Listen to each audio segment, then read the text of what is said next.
Hi everyone, it's my turn to read a story today. The story I'm going to read is Giraffes Can't Dance.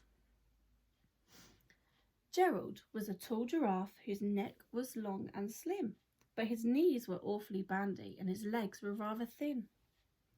He was very good at standing still and munching shoots off trees, but when he tried to run around, he buckled at the knees. Now, every year in Africa, they hold the jungle dance where every single animal turns up to skip and prance. And this year, when the day arrived, poor Gerald felt so sad because when it came to dancing, he was really very bad. The warthogs started waltzing and the rhinos rock and rolled. The lions danced a tango, which was elegant and bold. The chimps all did a cha-cha with a very Latin feel, and 8 baboons then teamed up for a splendid Scottish reel. Gerald swallowed bravely as he walked towards the floor, but the lions saw him coming and they soon began to roar. "Hey, look at clumsy Gerald," the animals all laughed. "Giraffes can't dance, you silly fool." "Oh, Gerald, don't be daft." Gerald simply froze up. He was rooted to the spot. "They're right," he thought. "I'm useless. Oh, I feel like such a clot." So he crept off from the dance floor and he started walking home. He'd never felt so sad before, so sad and so alone.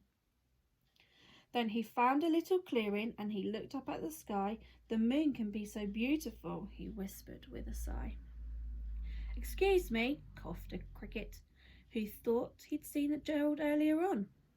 "But sometimes when you're different, you just need a different song. Listen to the swaying grass and listen to the trees. To me, the sweetest music is those branches in the trees." So imagine that lovely moon is playing just for you. Everything makes music if you really want it to. With that, the cricket smiled and picked up his violin. Then Gerald felt his body do the most amazing thing. His hoof had started shuffling, making circles on the ground. His neck was gently swaying and his tail was swishing round. He threw his arms out sideways and he swung them everywhere. Then he did a backward somersault and leapt up in the air. Gerald felt so wonderful, his mouth was open wide. "I am dancing. Yes, I'm dancing. I am dancing," Gerald cried. Then one by one, each animal who'd been there at the dance arrived while Gerald boogied on and watched him quite entranced. They shouted, "It's a miracle! We must be in a dream. Gerald's the best dancer we've ever seen." "How is it you can dance like that? Please, Gerald, tell us how." But Gerald simply twizzled round and finished with a bow. Then he raised his head and looked up at the moon and the stars above.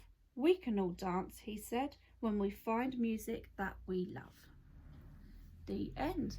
Okay, so I hope everybody is staying well at home and hopefully I get to see everybody soon. Bye.